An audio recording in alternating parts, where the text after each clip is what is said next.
I stood in front of my bedroom mirror, holding the old black dress I hadn't worn in years. The air felt thick, almost heavy against my skin, like the room itself knew something I didn't. Outside my window, the wind moved the curtains in slow, lazy circles, making shadows dance on the walls like ghosts whispering secrets. For weeks, my family chat had been oddly quiet. At first, I blamed it on everyone being busy, especially since my younger sister's graduation was coming up. I remember the last time we spoke about it. My mother just nodded absent-mindedly, eyes glued to her phone. "We'll talk about it later," she said. But later never came. Each morning, I woke up hoping to see a message. "Don't forget, it's this Saturday at 2 p.m. But the message never arrived.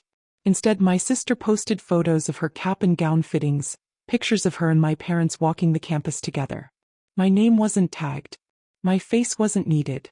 At night, the questions haunted me. Did they really forget, or was this deliberate?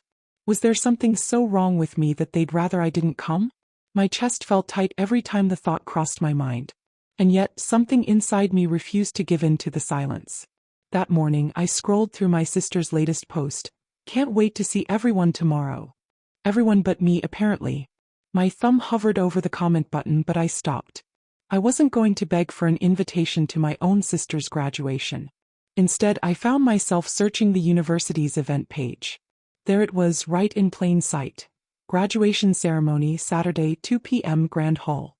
My hands shook, heart pounding, as I whispered to myself, they forgot, or they wanted to forget. My reflection in the mirror stared back, uncertain but stubborn. Maybe I wasn't wanted, but I'd be there. And the photos, the memories they planned to share without me, I wouldn't let them look the way they'd imagined. I put on the black dress, fixed my hair, and packed a small purse. Before I left, I stood in the hallway listening to the empty house. I could almost hear my mother's voice. "Why are you doing this?" And in my head I answered her quietly, "Because I belong there too." As I closed the door behind me, I had no idea what I'd do when I got there. But I knew one thing for sure. Something about those family photos would change forever. The campus buzzed with excitement when I arrived. Families posed with flowers, students adjusted their caps, photographers lined up for perfect shots. I kept my distance, heart pounding as if it might break free from my chest. Every step closer to the ceremony felt heavier, like I was walking through water. I spotted them before they saw me. My parents standing proudly near the entrance to the grand hall, next to my sister in her emerald green gown. My father's hand rested on her shoulder. My mother held a bouquet of lilies. They all looked so perfectly matched, like a portrait waiting to be framed. I took a breath, swallowed the knot in my throat, and moved closer, staying just out of sight. I wondered if they'd feel a chill the way people sometimes do when someone unseen is watching. But they didn't. My mother checked her phone, probably making sure the photographer would meet them on time. Then I heard it, clear as day.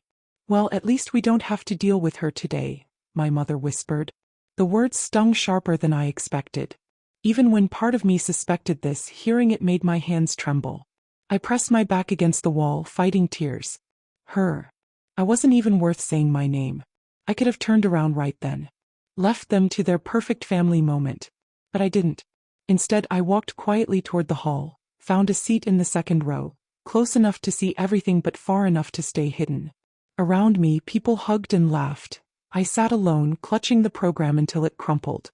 As the ceremony began, the hall darkened and the stage lights came on. My sister walked across the stage, smiling the way I remembered from when we were kids. Pure, excited, untouched by what lay behind her. My parents clapped, beaming. I didn't. My applause was silent, trapped inside me because I didn't know if I still had the right. But then something unexpected happened. The photographer walked through the aisles, snapping crowd shots. I saw the lens turn toward me, hesitate, then click. Just one photo. Just enough. In that moment, I realized why I'd come. Not to ruin the day, not even to be seen, but to make sure the photos told the truth. That I had been there. That they couldn't pretend I didn't exist.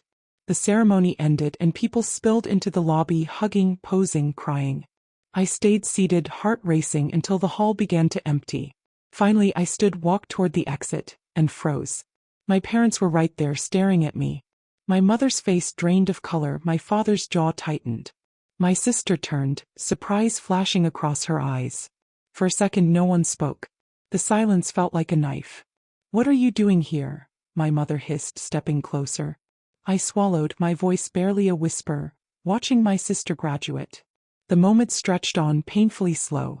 Around us, families were laughing and crying, but in our little circle the air felt sharp, almost dangerous. My sister clutched her diploma, looking between me and our parents like a child caught in the middle. "You weren't invited," my father said, his voice low, each word heavy. "You forgot to invite me," I replied, careful to keep my voice from breaking. They exchanged a look, the kind I'd seen my whole life. Silent agreement, shared blame.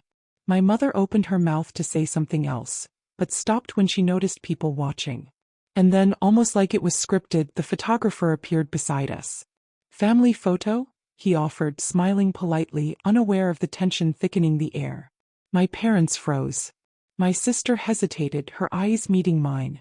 For a heartbeat I thought they'd turn me away again, push me out of the frame. But my sister did something I hadn't expected. She stepped toward me, slipped her arm around my waist and whispered, "Please just stay." Her voice trembled, almost breaking. The photographer raised his camera and I forced myself to smile. In that moment, the years of distance, the silent dinners, the whispered insults in hallways, all of it hovered in the air around us. But the lens caught something different. Two sisters side by side, the past hanging like a ghost behind us. After the flash, my mother pulled my sister away, muttering something under her breath. My father stayed silent, his gaze hard to read. The photographer thanked us and walked away, camera still warm from the shot. That photo wouldn't match the others they'd planned. It wouldn't fit the story they wanted to post online. The perfect family, no missing pieces. And I realized standing there that maybe it didn't have to. Maybe it was enough that somewhere in the camera's memory card, proof existed that I had come, uninvited but not invisible. I turned to leave, my chest tight with mixed relief and pain. My sister reached out, gripping my hand. "I didn't know they didn't tell you," she whispered. And in that whisper I heard guilt, fear, and love tangled together. "I know," I said softly. And for the first time in a long time I meant it. Outside the hall, the sun had started to set, turning the stone walkway gold. Families streamed out, bouquets and diplomas in hand. I walked alone toward the gate, my heart oddly calm. I hadn't fixed anything. The silence at home would probably grow colder. But the photos had changed. The story had changed. They couldn't erase me anymore. And deep down, maybe that was why I'd really come. The ride back home felt longer than the drive to the ceremony. Maybe because this time the silence in the car wasn't just metaphorical. It was complete, suffocating. No music, no road trip chatter. Just the hum of tires on asphalt and the occasional turn signal breaking the stillness. I didn't cry. I didn't even blink much. I just watched the world blur past through the window, wondering if they were already cropping me out of the day in their minds. I hadn't expected a warm hug or a dinner afterward. But a small, poisonous part of me still hoped for something. A nod. A glance. A sliver of recognition. It never came. When I got back to my apartment, the sky was already a steel blue canvas fading into night. I placed my purse on the kitchen counter, sat at the edge of the couch and stared at my phone. It was buzzing. Tagged in a photo. The notification floated on the screen like a ghost I wasn't ready to face. I hesitated. My breath shallow. Then I tapped it. There it was. My sister's post. Grateful for everyone who came to celebrate this moment with me. I'll never forget it. 3 carousel photos. The first, her standing on stage, arms raised in victory. The second, her with our parents, all 3 beaming like some ad for togetherness. I wasn't in it. Not the family photo the photographer took. Not the one with her arm around me, trembling as she begged me to stay. That photo never made it online. It lived only in the photographer's camera, in the shutter flash, and in my memory. I scrolled through the comments. Hundreds of them. "What a beautiful family. You look just like your mom. Where's your sister? She didn't come." That last one caught my eye. And then another. "Thought she had an older sister?" No replies. No tags. Just silence. It hit me then, not as a sharp stab but as a slow, dull ache. I had been scrubbed out. Like an unwanted shadow in a sunlit photo. Like I was the flaw in an otherwise perfect day. I wasn't angry. Not in the way I thought I would be. I was hollow.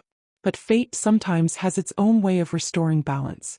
The next morning I received a message request from the university's official photography account. Hi.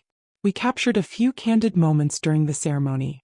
One of them is a really touching photo. Your sister invited you into the shot and we'd love to feature it in the graduation highlights album.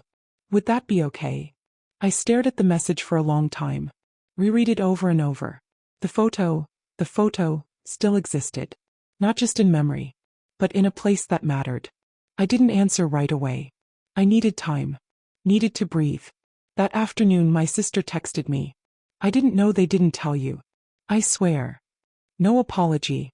Just that. And somehow, it was more honest than anything I'd ever heard from her. I know, I replied. Pause. Then she sent another message. This one, different. They asked me to not tag you. Said it would cause drama. I'm sorry. I didn't know what to say. I wanted you there. I was glad you came. I stared at her words until they blurred. Then I asked her a question that I hadn't planned on sending. Do you think I belong in the family photo? There was a long wait. So long that I thought she wouldn't answer. But finally she did. Yes. I always have.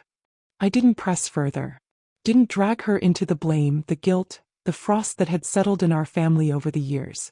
Because for the first time in forever someone said I belonged. And even if that photo never made it to her profile, it would live somewhere official. Somewhere undeniable. The next day the university posted a graduation highlight reel. Among dozens of laughing students, proud parents and confetti-filled hugs, there it was. A photo of two sisters. One dressed in emerald green, the other in a simple black dress. Side by side. Eyes tired. Smiles faint. But present. Together. I didn't need to say anything. I didn't need to scream for space in their lives. Because the image said it all. She was there. You tried to forget her. But the camera didn't. The photo didn't go viral. Not in the way people usually mean. There were no trending hashtags, no explosive comment threads or duets on TikTok. But something about it lingered. It sat quietly on the university's official page. A single frame among dozens, sandwiched between the class valedictorian and a marching band snapshot. But it had its own quiet gravity. People saw it. People paused on it. There was something in the way we stood, not hugging, not even smiling fully, but standing together. Something raw. In a sea of perfectly posed portraits, ours felt haunted. Caption read, Sisters side by side. A reminder that every journey is shared, even when the paths diverge. Within a day, comments began to appear. There's something powerful about this one. You can feel the tension and love all at once. This feels like there's a whole story behind the frame. And of course, people recognized us. Friends. Distant cousins. That one aunt who always watched but never spoke. A message from a former classmate appeared in my inbox. I didn't even know you were still in touch with your family. You used to talk like they forgot you existed. I read it twice. 3 times. Then closed the app without responding. Because the truth was, they had forgotten. Or tried to. But the camera hadn't. Later that night I received another message from my mother. Short. Cold. Precise. You shouldn't have come. This wasn't about you. My fingers hovered above the screen. So many replies came to mind. Cruel ones. Honest ones. Childhood memories laced with quiet disappointments and shattered birthdays. But I didn't write any of them. I just replied. I didn't come to take anything. I came to witness. No answer came back. But something shifted. I could feel it. The next morning my sister posted something unexpected to her personal account. A black and white version of the university photo. No filters. No bright emojis. Caption. Not everything perfect is honest. Not everything quiet is peace. I'm learning the difference. That post did get noticed. Comments trickled in. Some supportive. Some confused. This photo hits harder in black and white. Is everything okay? Why weren't there more pics with her? Wait. Is this the sister no one ever talked about? And then someone reposted it. A mental health advocacy page. They added a quote on top. Families don't break in storms. They break in silence. That version did go semi-viral. Thousands of likes. Hundreds of shares. My name wasn't tagged again. But I didn't care. Because my presence was unmistakable. Back home, or what used to be home, The tension had thickened. My mother called my sister that night. I only knew because I got a message from her minutes later. They want me to take the post down. I stared at the screen in silence. What are you going to do? I typed. Her reply was slow. This is the first time I've ever felt brave. I felt something warm press behind my eyes. Then leave it, I wrote. Be brave. She left it. And the silence that followed wasn't empty this time. It was loud. Filled with echoes of years of things unsaid finally cracking open. A few days later an envelope arrived at my door. No return address. Inside a single photo. A printed copy of the one taken that day. The one that started everything. On the back, written in uneven handwriting, were 4 words. I'm glad you came. No name. But I knew it was her. My sister. Not everything was healed. We hadn't talked since. There were no coffee dates or overnight catch-ups. But something ancient had shifted. A buried truth had surfaced. And the world, or at least a small piece of it, had seen me. Seen us. The girl they tried to erase had been photographed. And this time the lens didn't blink. The day the photo came in the mail, something began to unravel. Not in a chaotic way, but like an old knot slowly giving way, thread by thread. 4 days deploy, I kept the picture by my bedside, flipping it over occasionally just to read the words again. I'm glad you came. 4 simple words. But from someone in my family they felt like a revolution. I hadn't spoken to my parents since that afternoon at the graduation. I knew my sister had, quietly, cautiously, but she avoided giving details. I didn't press her. I wasn't sure I could handle more rejection disguised as silence. So I went back to routine, but everything felt unstable.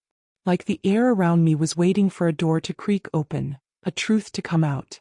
That door came in the form of a phone call. Not from my mother. Not from my father. But from her. My aunt, the one who always stayed on the fringes of family gatherings. Never quite loud enough to be noticed but never fully absent either. She asked if she could come over. Just for tea, she said. But her voice trembled in a way that made my stomach twist. She arrived holding a small tin box. I hadn't seen one like it in years. Pale blue with rust around the edges. She didn't smile when I opened the door. She didn't even say hello properly. She just looked at me for a long, long moment, as if checking whether I was strong enough to hear something that had been kept from me my entire life. I saw the photo, she said finally, sitting stiffly at the edge of my couch. I think it's time you heard the rest. I didn't speak. I just nodded and waited. And then she opened the tin box and pulled out a handful of letters, old, yellowing envelopes addressed to my mother in handwriting I didn't recognize. He handed them to me. These are from your grandmother, she said. She wrote them before she passed. But your mother never read them. She never wanted to. I opened the first envelope slowly. The ink was faded but still legible. The letter began like this. To my daughter. If you're reading this, then you already know that keeping secrets has a cost. My throat closed as I read. Letter after letter, a story began to unfold. A story I had never been allowed to know. I learned that before I was born there had been something complicated. A rift in the family. Not just arguments but shame. My mother had gotten pregnant unexpectedly, and it had caused a deep fracture between her and her parents. She hadn't been married yet. My father hadn't wanted a child. There had been long nights of threats, even discussions about adoption. But in the end she kept me. But she never forgave herself. Or maybe she never forgave me. The letters didn't explain everything, but they painted a picture of a woman who gave birth out of fear, and raised a daughter as if she were a living reminder of the hardest time in her life. I was born into the shadow of regret. I think your mother tried to rewrite her life, my aunt said softly. And in that version you were a page she tore out. I couldn't breathe. The world tilted slightly. The room felt too quiet, too still. And your sister? I asked finally, my voice raw. She was the chapter your mother wanted to start over with, my aunt replied. Clean, controlled. Nothing messy. Nothing that reminded her of the past. It made sense in a way that hurt more than I expected. It wasn't that I wasn't loved. It was that I was inconvenient. Unscripted. I had grown up walking on eggshells, thinking I was the reason we were distant, that I needed to be quieter, smarter, more useful. But the truth was, my presence alone had always been enough to shake the illusion my mother had built. That night, I sat alone on my balcony holding the letters in my lap. I didn't cry. I didn't scream. I just felt heavy. A kind of grief that had no clear name. Not the loss of a person, but of a version of my life that could never be recovered. And then my phone buzzed. It was my sister. "Can you come over? I want to show you something." I hesitated. Every part of me wanted to say no. But some smaller, braver part whispered, "Go." Her apartment was warm when I arrived, softly lit with music playing in the background. She was pacing, barefoot, holding her phone in her hand. "I found something," she said. "And I think you should see it before I do anything." She opened her phone and showed me a draft post. It was long. Vulnerable. The photo of us was at the top, and beneath it paragraphs explaining everything. That I hadn't been invited, that I had shown up anyway, and that for most of her life she hadn't known why our family treated me like a footnote. "I don't want to protect the lie anymore," she said. "Not even for them." I looked at her. This sister who had once felt like a stranger. This girl I had loved from a distance for years, unsure if she even saw me. And now she was standing here choosing to risk everything. For me. "Post it," I whispered. "Even if nothing changes. Post it." She nodded. Her finger hovered for a second. Then clicked share. We didn't speak for a long time after that. Just sat in the stillness, letting the truth breathe at last. The post went up on a Thursday evening. No special timing. No calculated hour for maximum reach. My sister just posted it. Raw, unfiltered, honest. The photo of us was the anchor. Two sisters in uncomfortable proximity, standing shoulder to shoulder, the unspoken history buzzing beneath our skin. By the time I returned to my apartment, it had already begun. Notifications blinked like alarms. Messages stacked up. Mentions. Reposts. Comments that ranged from soft support to outright fury.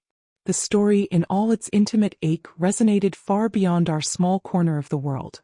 Some people saw themselves in it. Others saw someone they had lost. And a few saw the mask their own families wore beginning to crack. This feels too familiar. My parents did the same to me.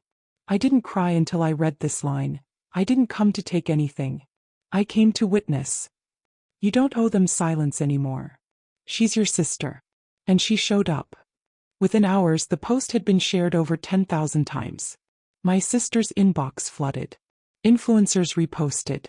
A well-known mental health advocate even reached out asking if she'd be open to an interview about the cost of family image making. She didn't reply. Neither did I. We weren't ready to speak aloud what the post had already screamed for us. But not everyone was silent. My mother called at 2:14 a.m. I watched the phone vibrate for nearly a minute before answering. Not because I wanted to, but because not answering would only delay what was already inevitable. "Why did you make her do that?" She spat, no greeting, no breath. "I didn't," I said calmly. "She chose to tell the truth." "This isn't truth," she snapped. "It's betrayal. It's humiliation. Do you know what your aunt's been saying? What people from church are whispering? Do you even understand what you've started?" "Yes," I replied. "For once in my life, I do understand." Her silence on the other end was colder than anger. "You've always played the victim," she hissed eventually. "Always looking for sympathy. That photo wasn't your moment. You had no right to be there. And there was, for the root. She hadn't wanted me there because in her eyes that moment, that narrative, wasn't mine to enter. It belonged to her and the daughter she allowed to be seen. You think family is a stage," I whispered. "But I'm not the extra. I'm not the mistake you pretend never happened." She didn't respond. I heard her breathing. Then a trembling click. The sound of the call ending not in fury but in retreat. I sat in the dark for a long time. My heart didn't race. My hands didn't shake. There was only a strange stillness inside me, like the truth had finally settled its weight. The next morning I received a message from my father. Short. 3 lines. "This is going to hurt her more than you know. He built a life. Why couldn't you leave it alone?" I didn't answer. I couldn't tell if he meant to blame me, or if he was just trying, in his own cowardly way, to make peace without choosing a side. But then, just when I thought the fallout had reached its peak, my sister messaged again. She showed up at my door. She was crying. That stopped me cold. What happened? She asked me to delete it. She said she couldn't handle the shame. Said I'd destroyed everything she'd worked to protect. I felt a bitter laugh rise in my throat. Protect. Such a strange word. She had never protected me, only the illusion of herself. Of her spotless motherhood. Of a family without fractures. Did you delete it? I asked. There was a pause. Then, no. I told her it was too late. I told her I wanted to protect you now. I pressed a hand to my mouth. That simple sentence unraveled me more than all the rest. Later that day my sister posted again. Not a long caption this time. Just the photo. But now in the corner a new line of text. She showed up. You just chose not to see her. No tags. No names. But the meaning was clear. Some people turned cold. Family friends stopped calling. Invitations vanished. My mother apparently told people I was manipulative, that I had poisoned my sister's mind, that the whole story was exaggerated. But even her version of events couldn't compete with the photo that now lived in people's hearts. The real one. The one with pain behind the smiles.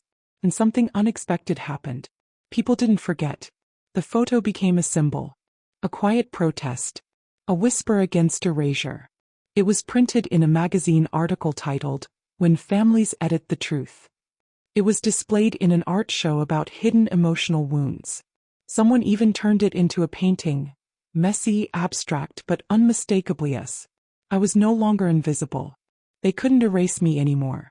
And for the first time in my life, being seen didn't feel dangerous. It felt holy. Months passed after the post, and like all things that burn hot and fast, it eventually cooled. The comments slowed. The reposts faded. The world, as it always does, moved on. But not me. The noise vanished, but the silence that followed wasn't peaceful.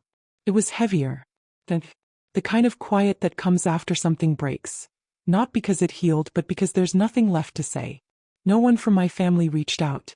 Not my mother, not my father. Not even distant cousins or the aunt who once brought me the letters. They didn't block me. They just let me drift. Like a piece of thread finally coming loose. And maybe that was the final answer. Not a fight, not a scream, but indifference. A clean erasure. Eventually, the streets of my hometown began to feel like a haunted map. Every corner, every tree-lined sidewalk, every coffee shop window reflected a younger version of me, one I could barely look at.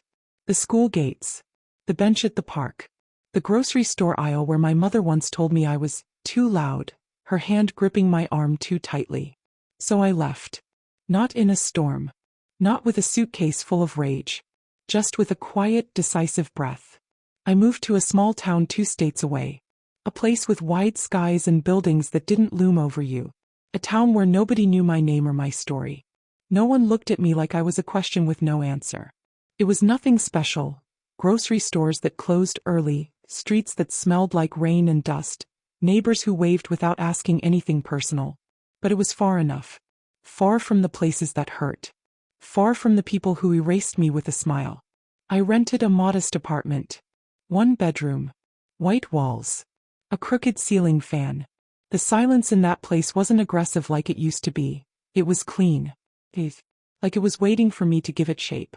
At night I would sit by the window and listen. Not for voices. Just for the sound of being alive without being watched. I cooked small meals. I walked slowly. I watched old movies. I painted in notebooks I never showed anyone. And for the first time, I realized how long it had been since I'd simply existed without needing to defend myself. But peace never fully came. Not the kind people talk about in books. Not the warm glow of starting over. It was more like a truce with emptiness. A decision to let it live beside me without destroying everything I touched. Sometimes I'd see families in the park. Mothers yelling playfully at kids. Dads checking their phones while toddlers screamed for more ice cream. It didn't hurt exactly, but something inside me ached. Not for them. But for the version of me that could have existed if someone had loved her properly. I didn't grieve for my mother. I grieved for the girl who thought she still could become someone in her mother's eyes. One morning I got a letter from my sister. A real letter, handwritten, fragile in tone. She told me she was in therapy now. That she'd moved away from them too. That she thought of me often, especially when she saw 2 sisters on the street. One older, protective, the other laughing, carefree.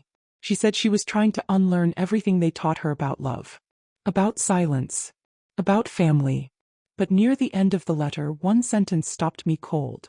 "I'm afraid you're becoming what they always said you were." I folded the letter gently and didn't reply. Not because I didn't care, but because maybe she was right. Maybe they shaped me too well. Maybe the isolation I had run to had turned into the very kind of ghost they always claimed I was. That's the thing no one tells you about surviving emotional exile. You escape the fire, but you spend the rest of your life smelling smoke. I started painting again. Abstract shapes. Blurred faces. Bodies without eyes. I didn't show anyone. Didn't sell them. I painted because the canvas never flinched when I was angry. Because paint never asked why I was so quiet. Because no one could crop me out of a canvas I made with my own hands. One evening, while walking to a corner store, I noticed a child staring at me from across the street. He didn't look away like most kids. He didn't smile. He just watched. Not with fear. Not with curiosity. But with something closer to respect. The kind people give survivors of something they don't understand. And in that small, strange moment, I felt something stir inside me. Not hope. Not healing. Just awareness. That I was still here. Not whole. Not redeemed. But breathing. And sometimes when all else has failed, breathing is its own kind of victory, that I was still here. Not whole. Not redeemed. But breathing. And sometimes when all else has failed, breathing is its own kind of victory. It started with a knock. A soft one, barely more than a breath against the wood of my apartment door. I almost didn't hear it. It was late. I had been staring at a half-finished painting for over an hour, wondering whether to tear it apart or let it rot in silence like the others. The knock came again. I stood slowly, uncertain, my body already bracing as if it expected the past to be standing on the other side, wearing my mother's perfume or my father's silence or worse, my sister's regret. But when I opened the door, it wasn't any of them. It was a woman I'd never seen before. Late 30s. Faint scars on her cheek. No makeup. A backpack slung over one shoulder. She looked at me like she already knew who I was, and yet she didn't flinch. "I'm your neighbor," she said. "Downstairs. Apartment 2C. Sorry to show up like this." I nodded slowly. I didn't respond. She shifted, uncertain. "I saw one of your paintings in the trash by the alley. The face with no mouth." I couldn't stop thinking about it. I felt my breath hitch. I hadn't realized someone would actually see those. "I hope you're not mad," she added. I didn't take it. Just looked. So I said nothing. Not because I was angry, but because I didn't know how to hold conversation anymore with someone who wasn't already part of the wound. After a long silence, she simply said, "You looked like you needed someone to knock." So I did. And then she left. That should have been the end of it. Just another strange human moment in a city that didn't care who you used to be. But the next day there was a folded note at my door. It was short. "I make coffee at 7 a.m. If you want silence with caffeine, come downstairs." Something about the message disarmed me. Not the invitation, but the offer of silence. I showed up. Not the first day. Not even the second. But on the third morning, when I couldn't shake the feeling that I was vanishing even from myself, I went. Her apartment was small but warm. Lived in. With books stacked in every corner and one cracked window letting in the hum of a city that hadn't fully woken up yet. She didn't say much. She just poured the coffee, sat across from me, and read while I stared into the mug like it might answer something I couldn't ask. That became a rhythm. Some mornings we spoke. Other times we didn't. But slowly, painfully, I began to tell her things. Not everything. Just threads. I told her about my paintings. The ones that made people uncomfortable. The ones I never kept. She asked why I destroyed them. "They're too honest," I said. "And I don't think anyone wants to see me honest." She looked at me like she was memorizing me. Not studying but recognizing. "You'd be surprised," she said. I didn't ask about her past. Not for a while. But the clues were there. The way she flinched when her phone rang. The scars on her wrist she didn't hide. The way she sometimes stared out the window like she was watching ghosts pass by. Eventually she told me bits. That she had walked out of a marriage no one believed was abusive. That she hadn't spoken to her mother in 6 years. That she used to write poetry, but burned all her journals when she left home. It wasn't love. Not yet. but it was something dangerously close to recognition. And that scared me more than being alone ever had. Because when someone sees your scars, not just the ones on your skin but the ones etched into your voice, your movements, your absences, they start to press against them without meaning to. And sometimes they reach the ones you're not ready to name. One morning she asked me about the girl in the photo. She had found the post. I didn't mean to pry, she said. It just found me. Of course it did. That photo had become its own storm, always just behind the clouds, quiet, waiting to rain. I told her a little. Not the full thing. Not the brutal moments. But enough. She didn't ask why they didn't invite me. She didn't ask what I did to deserve it. She just said, families make ghosts of the people they can't control. And in that moment I felt something inside me tremble. The first crack in the armor I had built with silence and distance. But cracks let things in. And I wasn't sure I was ready for that. Her name was Mara. I don't know when she told me exactly. It came between cups of coffee and moments of silence. Between one sunrise and the next it just slipped out. I remember hearing it and thinking, Mara means bitterness. Maybe that's why it fit so well. Not because she was bitter but because we both carried something behind our eyes that tasted like metal and regret. We never called what was happening between us anything. There were no labels. No definitions. Only presence. Sometimes shared. Sometimes avoided. Sometimes unbearable. But the problem with letting someone close, especially when you've survived most of your life by staying untouchable, is that eventually they'll step somewhere they shouldn't. And when they do, everything starts to unravel. It happened on a Sunday. The kind of day that looks calm but feels like it's holding its breath. I had been quiet all morning, my hands twitching, my chest aching with that old, familiar pressure. The one that came when I hadn't slept. When I dreamed too vividly. When my mother's voice still clung to the walls of my mind like mold I couldn't scrub off. Mara noticed. She always did. But this time she didn't ignore it. She didn't pour coffee and pretend I was fine. She sat across from me, eyes searching, and said, "Tell me what you're afraid of." I froze. Not because I didn't know the answer, but because I knew it too well. I was afraid of needing someone. Of trusting again. Of Mara seeing how deep the damage ran and deciding she didn't want to be part of the cleanup. "I'm not afraid," I lied. She tilted her head. "You're shaking." I looked down. My fingers were trembling against the edge of the table. I hadn't even noticed. Then she said something that pierced the last wall I had. "You talk like someone who's still waiting for permission to exist." The room fell silent. Even the air around us stopped moving. I stood up too fast. My chair screeched against the floor. "I need to go." She didn't stop me. But I saw the way her face fell. Not in offense, not in anger, but in sorrow. Like she had just realized I wasn't someone who could be saved. Not yet. I walked for hours. Through streets I didn't know. Past empty benches and locked storefronts and kids on skateboards who didn't even look at me. The sun began to set and I still hadn't gone home. Because home didn't feel safe anymore. Not the one I had escaped from and not the one I was trying to build now. Eventually I found myself in front of an old and used church. The doors were chained but I sat on the steps. Alone. Staring at the sky as if it might offer something. I didn't cry. I didn't scream. I just sat there, absolutely still, while something inside me folded in on itself. That night I didn't go back to Mara's. I went home, locked the door, turned off all the lights, and stared at the mirror until my reflection blurred into a stranger. There was a canvas leaning against the wall, half finished. A woman with no face. Just hollow outlines. I grabbed the nearest brush and slashed through it in black. Over and over. Until the paint dripped like a wound. I slept on the floor. No dreams. Just darkness. Pure and thick like smoke that has nowhere left to go. In the morning there was a note under my door. "I'm here when you're ready." I didn't reply. I couldn't. Because when you've lived too long inside silence, even kindness sounds like a threat. And Mara, with her gentleness and her steady presence, she was getting too close to the part of me I had buried with purpose. The part that still wanted family. Still wanted to be held. Still wanted to believe someone could stay. And I knew, if I let that part wake up, I might not survive it again if it broke. The silence was supposed to protect me. It had been my armor for so long. This quiet, careful way of walking through the world without being noticed, without being asked questions, without having to explain where it hurt and why.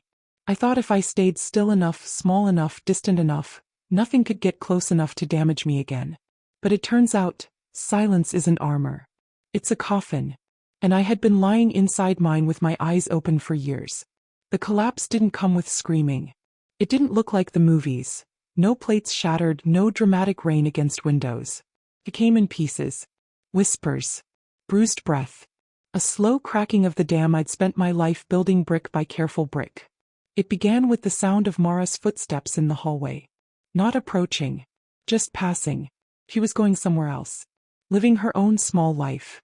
And for some reason that broke me. I was in the kitchen. Unshaven. Sleepless. Half-starved from days of not caring enough to eat. My apartment was dim. The curtains closed.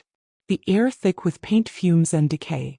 The canvas I had destroyed days ago still leaned against the wall like a corpse I didn't know how to bury. I looked around and realized something I had never wanted to admit. This wasn't solitude. It was rot. I wasn't healing. I was hiding. And the version of myself I had become was not a survivor. It was a ghost with hands still reaching for a childhood that never existed. I sank to the floor. I didn't cry at first. Just sat there, legs folded beneath me, arms slack at my sides, staring at the peeling paint near the baseboard like it might whisper instructions. And then something inside me broke. Quietly, cruelly, like glass cracking in slow motion. I started whispering things I hadn't said out loud in years. Things I thought I had buried too deep to matter. I just wanted her to say she loved me. I just wanted to be invited. I didn't want to ruin it. I only wanted to exist. My voice shook. The room didn't answer. So I kept going. You should have seen me, Mom. I looked good that day. I wore the dress you hate. I did my hair. I smiled. For her. Not for you. But I smiled. And then, why wasn't I enough? That was the one that broke me open. The question that lived in my bloodstream. That whispered through my dreams. That clung to every relationship, every silence, every canvas. The question that had no answer, but refused to leave me alone. I wept. 4 hours. Not loud. Not violent. Just this deep, fractured weeping that came from somewhere beneath language. The kind that feels like your bones are leaking grief. My body shook. My breath came in gasps. I don't remember if I stopped or passed out or just faded for a while. When I woke up it was dark. The kind of dark that doesn't feel empty. It feels like it's watching you. I crawled into the bathroom and stared at my reflection in the mirror above the sink. My face looked older. Not just tired. Worn. As if time had finally decided to collect the debt. I didn't wash it. Didn't try to fix the damage. I just stood there breathing with someone I barely recognized. And in that moment, for the first time in years, I said my own name out loud. Soft. Broken. Like a secret I was still afraid to keep. I'm still here, I whispered. Not a triumph. Not a declaration. Just a truth. An anchor. Later that night I opened the window. Let the cold air pour into the apartment like a baptism. And I picked up a fresh canvas. I didn't paint a faceless woman. I didn't paint a scream. I didn't paint her, or them. I painted a house. Not mine. Not one I'd ever seen. But one I dreamed about as a child. Tall, warm, full of light in every window. And just outside the front door, a girl. Alone. But looking up. Not for someone to save her. Not for permission to knock. But because she believed, even after everything, that maybe, just maybe, she could walk inside one day. A few weeks passed. I didn't see Mara again. Not because she stopped reaching out, but because I stopped answering. Her notes, her text messages, even the quiet knocks at my door became too much. I couldn't bear the way she looked at me now, like she'd seen something in me she wasn't sure she could carry. So I retreated again. Not into silence, but into something colder. Detachment. I painted obsessively. Woke up at odd hours. Left the apartment only to walk, to breathe in streets that didn't care about my name. There was something in the isolation that made sense again, like I had tried to reach out, to believe, and the world had quietly reminded me why I stopped trying in the first place. And then the envelope came. No return address. Just my name, handwritten in the familiar looping script of someone I hadn't seen in over a year. My sister. I stared at it for a long time. Long enough for the light in the apartment to change. Long enough for the fear to dull into something like numbness. When I finally opened it, the letter inside was brief. maybe 5 or 6 lines. No apologies. No confessions. No explanations. Just this. I heard where you are now. I drove past the town last week wondering if you'd feel it. I know I helped bury you. I don't know how to dig you back out. I still see your face in that photo. You looked like you had already left us. I reread the letter twice. And each time something in me recoiled. Because she was right. That photo, the one that went viral, the one where I stood beside her smiling through a scream, had never been about belonging. It had been a funeral portrait. Goodbye I was still pretending hadn't happened. I folded the letter neatly, placed it inside the journal I never wrote in, and tucked it into a drawer. Not to forget, but to acknowledge. Because this was the closest I would ever get to a reckoning. Not forgiveness. Not restoration. Just the faint, final pulse of a connection that no longer had the strength to beat. That night I went to Mara's apartment. I didn't knock. Just slipped a note under her door. Thank you for trying. I wanted to be someone else. But this is who I am. Then I walked away. Not to punish. Not to vanish. But to accept that not everyone is meant to be salvaged. Some of us are just meant to survive. The days stretched thin like shadows slipping through cracked windows. After leaving Mara's note, I didn't expect anything to change. No grand revelations. No sudden bursts of warmth. Just the slow, steady hum of life continuing, indifferent and relentless. I kept my apartment neat, painted more canvases that no one would ever see, and took long walks where no one asked questions. The letter from my sister remained folded in the drawer, a silent testament to what could never be spoken aloud. Some nights I lay awake staring at the ceiling, wondering if this was all there was. A quiet existence in the spaces where love once was missing. But then in that stillness I found a small truth. I didn't need their forgiveness. I didn't need their love. And maybe I never really needed to be saved. I needed to be seen. Truly seen. By someone, or something, that wasn't bound by family ties or expectations. Mara's presence had offered a glimpse of that, however fleeting. The chance to be raw, unraveled, and still accepted, even if imperfectly. I understood now that healing isn't a destination. It's a fragile moment of clarity. A choice to keep breathing, keep existing even when the weight of the past threatens to pull you under. So I stepped outside one morning, the sky pale and uncertain, and walked without looking back. Not because I was free, but because I had made peace with the edge of moving on. I wasn't whole. I wasn't healed. But I was still here. And sometimes that's enough. The apartment felt colder in the weeks that followed. Not physically. The heater worked and the nights were getting warmer. But in the way the silence seemed heavier, like the air itself was thick with unseen memories. Shadows stretched longer across the walls, lingering as if refusing to let go of the ghosts they had witnessed. I spent most of my days staring out the window, watching people pass by. Faces blurred in the reflection, mingling with my own in the glass, creating a tapestry of lost connections and unspoken goodbyes. I was both here and nowhere, present yet absent, caught between the remnants of a life I had tried to escape and the uncertain promise of something new. The letter from my sister, tucked away in the drawer, became a symbol, not of reconciliation or hope, but of a broken bridge that might never be rebuilt. Sometimes I reached for it only to pull back, afraid to reopen wounds that had barely begun to scab over. In the quiet of the evenings I painted. The canvases were darker now, filled with abstract shapes that suggested pain more than beauty. Faces without eyes, hands reaching out but never touching, empty rooms with doors that never opened. Each stroke was a fragment of the silence inside me, a language without words that screamed beneath the surface. Mara's absence was a constant echo. Her gentle presence had been a fragile thread, one that I'd severed before it could unravel completely. I wasn't sure if I was protecting myself or punishing her, maybe both. The note I left slipped silently between the cracks of her life, unanswered and unread, just like the part of me I had tried to hide. Loneliness became a companion not by choice but by necessity. It wasn't the hollow kind of solitude that screams in the dark. It was a deep, enduring ache, a reminder of the spaces left empty by those who had once promised to be home. Yet despite it all, there was a strange comfort in the routine. The way the sun fell across the floor in the mornings. The smell of paint and coffee blending in the small kitchen. The soft rustle of pages from books I never finished. I wasn't moving forward. I wasn't moving back. I was existing in the fragile edge between memory and oblivion.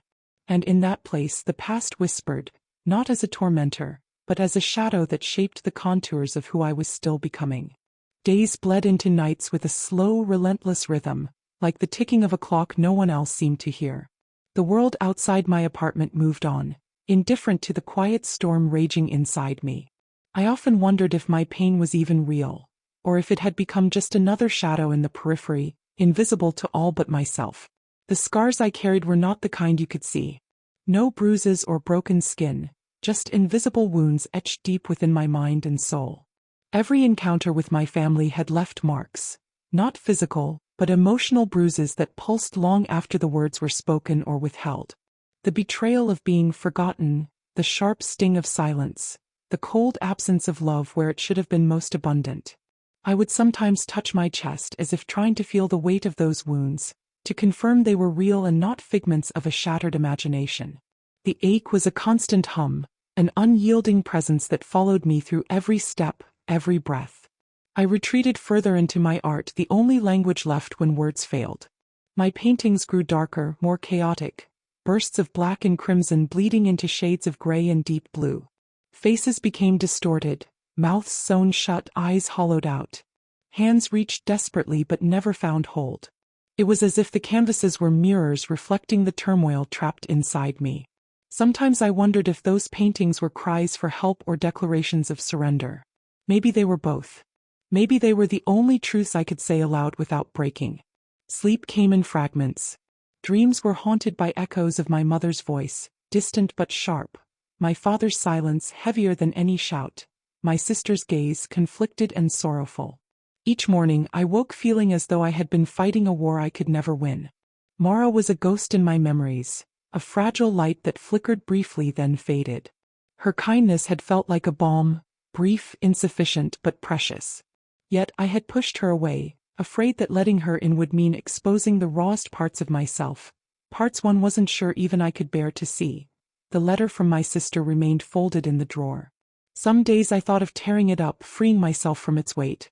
Other days I touched its edge gently, as if it held the possibility of something I could never grasp. Loneliness was no longer an enemy but a strange kind of refuge. A place where I could hide without fear of judgment or betrayal. But refuge had a price: isolation. In the silence of my apartment, I confronted the hardest truth of all. I wasn't broken in the way that could be fixed. I wasn't lost in the way that could be found. I was changed, irreversibly, irrevocably, by the absence of those who were supposed to love me. And I didn't know how to live with that. The nights grew longer, and with them came the weight of a quiet reckoning. I found myself trapped between the silence I had built and the survival I clung to. Two forces pulling me in opposite directions, neither offering comfort, only a relentless persistence. In this liminal space I became an observer of my own unraveling. I watched the person I used to be, fragments of hope, dreams of belonging, and the desperate longing for connection, slowly dissolve into shadows, fading like smoke through cracked windows. I stopped expecting phone calls or messages. The world had moved on without me, and I accepted that I was no longer a part of the narrative. The memories of my parents and sister were no longer chapters one could rewrite. They were scars I carried silently, a map of wounds that marked the contours of my existence. Some days I would sit for hours in the dim light of my apartment, letting the shadows consume me, feeling the pull of the past and the weight of the present. The canvases I painted were no longer attempts to communicate or heal. They were confessions, silent screams frozen in color and form, testaments to the truth that words could never capture. Yet, despite the heaviness, there was a fragile thread holding me in place. Not hope, not love, but the stubborn will to survive, to breathe, to exist even when existence felt like an endless echo of absence. I thought about Mara sometimes, her kindness, her presence, and how I had pushed it away out of fear. Maybe, somewhere deep inside, I was afraid of being seen fully because I wasn't sure I could survive that kind of exposure. Vulnerability wasn't a refuge. It was a risk, and I wasn't ready to take it. The letter from my sister remained unopened in my drawer. Not because I didn't want to read it, but because I wasn't ready to face the silence between the lines. The things unsaid, the love withheld, the forgiveness I might never receive or offer. I realized then that survival wasn't about finding closure or healing every wound. It was about carrying the weight of those wounds with quiet dignity. It was about waking up each day and choosing, even if just for a moment, to keep going. In the end, I understood that my story wasn't one of triumphant reconciliation or dramatic redemption. It was a story of endurance, a testament to the human spirit's ability to persist, to hold on when everything feels broken. I wasn't whole. I wasn't healed. But I was still here. And sometimes that is all there is.